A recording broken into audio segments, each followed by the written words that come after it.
This talk is called Design for America, Changing People's Beliefs in Themselves Through and by Design. And the fundamental principle that I'm going to posit to you is that we can use design process as a way of changing people's beliefs in their ability to innovate. So the challenge that's been interesting to me for the last decade is how do we prepare future innovators? That's the challenge. In 2000, I was working as a toy designer at Wild Planet Toys. 2010, I'm a design professor at Northwestern. What's curious to me about this is actually the same generation age-wise. I was designing for 10-year-olds before, now I'm designing for 20-year-olds, so I suspect that I'll just follow these folks into their 30s. And I'm not sure what I'll be designing at that point. But let's talk about these products. My friends are designing these products right now, and they're hot, right? And I agree with my friends. What's exciting about these products, the Tesla, the phone, the iPhone, and the cheese slicer, is that they're fundamentally changing the way that we think about our ability to travel, to communicate, and to slice cheese. Here's the challenge that interests me. How do we change people's beliefs in their ability to innovate to address challenges like this? Water, health, obesity. Here's comments that I sometimes hear, not from designers, but from other folks. I don't know how to solve that problem. I don't want to make a mistake and look stupid. I'm just one person, what can I do? These are comments that come from non-designers. Have you ever heard a designer say these kind of things? Typically not. So how do we teach everybody to have the fearlessness that a designer has, the ability to think that they can and make social impact? Let's talk about universities.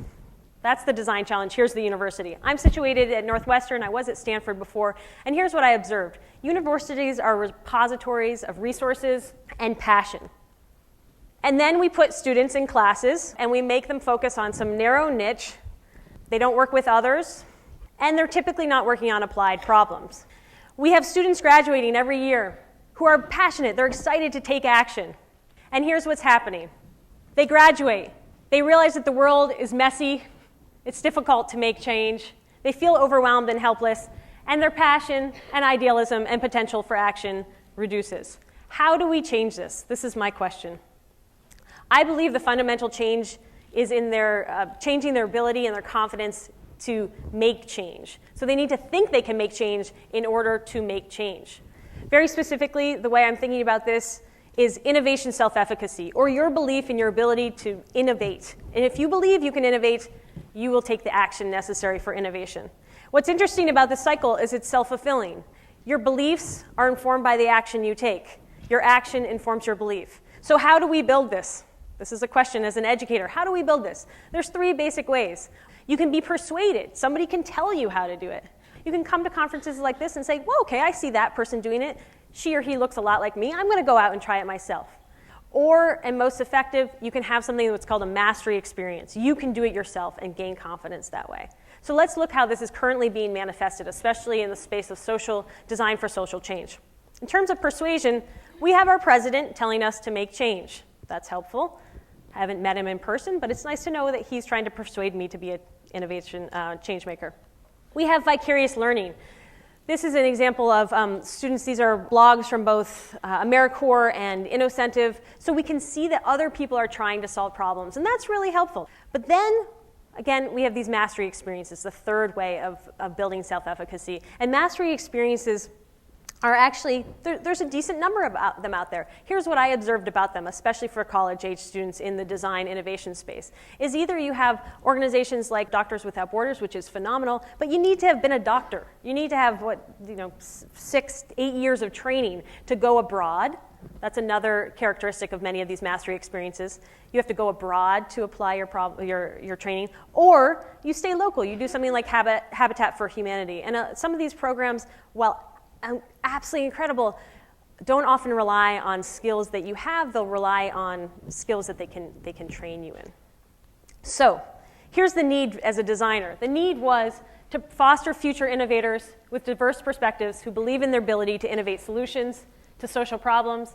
And my insight was that people are most likely to foster these beliefs when they're doing hands-on work that's informal, that's local, community supported. So what's the solution? Design for America. Design for America currently right now involves students, faculties, design community professors working on local projects for social impact. We're working on projects in the health and wellness, environment, and transportation currently. The main characteristic of all the problems is that they're social. When they do them both in the summertime. It's something we call summer studio, as well as throughout the year. They work on something in a process called human-centered design. This is the fundamental idea that you observe people in context, you then generate ideas on an interdisciplinary team, and then you rapidly prototype and actually implement working solutions into the organization to see if they work, rather than just merely presenting ideas. So our premise behind this organization is we couldn't just have a lot of ideas coming up. We needed these ideas to actually be implemented. And again, this feeds back into this idea of self-efficacy. We've had incredible social impact. In less than 2 years, we have hand sanitation device that's patent pending, and we're working with an entrepreneur to actually get that out into the market. We have a right angle product that's being used and rolled out in dining halls to save water. The projects are all student selected right now, which is actually a critical part of the program. I don't say, here's a project you must work on. They say, here's what we're passionate about. And honestly, that drives the impact that they can make. So here are the kind of things that I hear our students saying. These are all direct quotes. I'm not afraid to fail anymore. Wow, that's pretty cool from a 20-year-old. I'm no longer satisfied with the status quo. Design for America makes you aware that you have the potential to change things. You have the ability to act. We don't just create dialogue about a social issue. We actually did something about it. It allows you to do something more than just get a grade in a class. That's a big, big deal. A lot of people do things for a grade in the class. I had the desire to help, but the scale of my impact increased dramatically with Design for America. So I can read these quotes, but better than that, I'm going to have Mert come up and just say for a moment, he's a student in Design for America. Mert, do you see the microphone? Hello. It's in here. Here you go. Does this work? My name is Mert. I'm from Turkey. I'm an undergraduate industrial engineer at Northwestern University. And I work at this place called Center for Civic Engagement.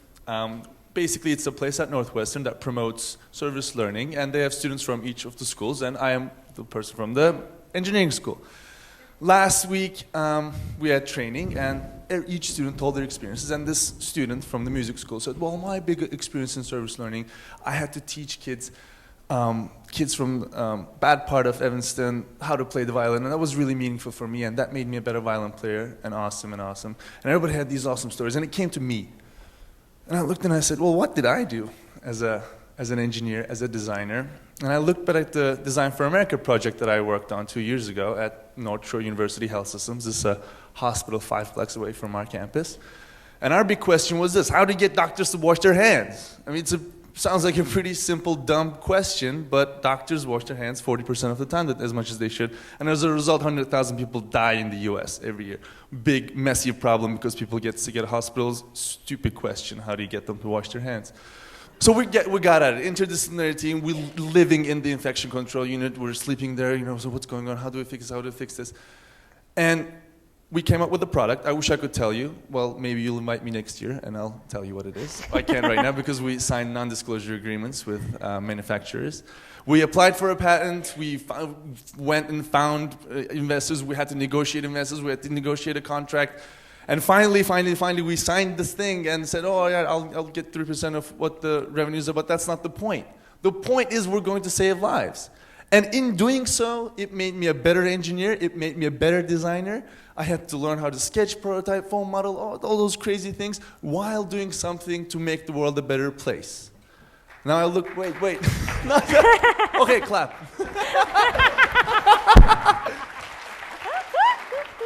So what I got out of it, though, is not this awesome story of the success story of this crazy product. Is I look back and I ask myself, wow, is there anything I can't do? I fixed something of that magnitude in 6 weeks. God, can I not do anything? And I wish everybody felt like that when they got out of school. They looked back and they weren't satisfied with the job from 9 to 5. I was like, oh yeah, I'll do something meaningful in 5 years. Is there anything I can't do? That's the question that I'm leaving school with. Hopefully everybody will in 5 years' time with Design for America. That was awesome. Okay, that's exciting, right?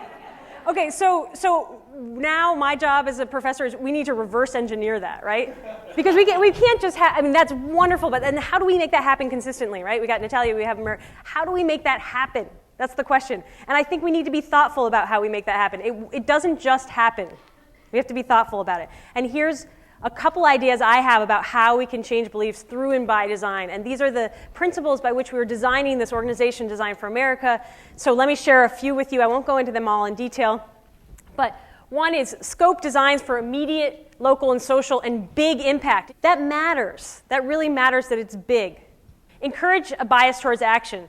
We don't sit around and talk. We actually do. As one of our students said the other day, I've been involved with a lot of social involvement, engagement activities, but we just sit around and we talk. We never actually do. And Design for America, I do. Next one is feed forward and feed backwards. Engage with real clients. That ups the stakes substantially with these projects. Follow a strategy of small wins and failures. I'll get into what that means. Create an interdependent community among all stakeholders. Our Northwestern Design for America studio is involving all sorts of people in Chicago. So we have designers, we have clients, nonprofits, we have all sorts of people participating in this. Follow a facilitated leader strategy, and then broadcasting success through social networking sites, which it turns out for this generation is particularly important. So I have a few minutes left. Let me just give you a few examples of some of these design principles. Scoping projects for immediate local and social impact. This is a map of Chicago. That's Evanston, where Northwestern is situated. We're playing around right now with how far abroad do we want to go to tackle problems. One of my observations as a design professor for the last 6 years is that we send people to Africa to solve problems. And I think that's wonderful, but they don't get to see the impact as clearly as immediately. And so I hesitate to say that because I think that's great work. I don't want to put that down, but I think that by keeping things local, people can see their impact more clearly. Also, these social challenges are situated in communities. Universities are situated in communities, so the students are able to see the challenges that are around them, rather than just hear somebody bring back a problem to them. They can actually go out and identify the problems themselves if they live within these communities. So these are examples of some of the challenges that the students have come up with them for themselves. Improve hand hygiene in hospitals. I write ... to save lives, right? That's why they're doing it. Improve the lives of childhood diabetics to improve life expectancy. Reduce water use in dining halls to save the environment. These problems are contextualized in bigger issues that we have with the world. The next principle is this idea of feeding forward and feeding back. So one of the most important things is that these students are constantly getting feedback on the work that they're doing, and it's in a safe environment. The clients we're currently working with are not, there's no payment exchange at this point. So consequently, what it does is it lets the clients know we're in a learning framework right now. We need to be giving feedback and communicating in this way. We essentially give the students permission slips to fail, or as my colleague Jeannie likes to say, it's permission slips to learn and to try again. These principles are backed by, this is where the organizational theorist in me comes, they're backed by sound theoretical principles that say if people have psychological safety, if they feel comfortable making mistakes, they will learn more rapidly. And attribution theory, if they see the impact of their action, they will attribute it to themselves rather than say, well, I was only successful because my professors told me to do this, or because somebody else told me to do this. So they need to be able to attribute their actions to the things they're doing. Another principle we go by is this following a strategy of small wins and failures. Or again, as Jeannie corrected me, small wins and learning opportunities. Then lastly, this is particularly important for this generation, as I said, is broadcasting successes. And what happens is students are putting their stories and their successes on these type of sites. As I think it was Merritt once said, these are our corporate sponsors right here, right? This is how students are communicating with students throughout the country about the projects that they're working on. So let me conclude my talk by proposing that we can use design to change people's beliefs in themselves, inspire confidence, and motivate action so that we have people like Natalia coming out of colleges on a regular basis and changing the world. Thank you.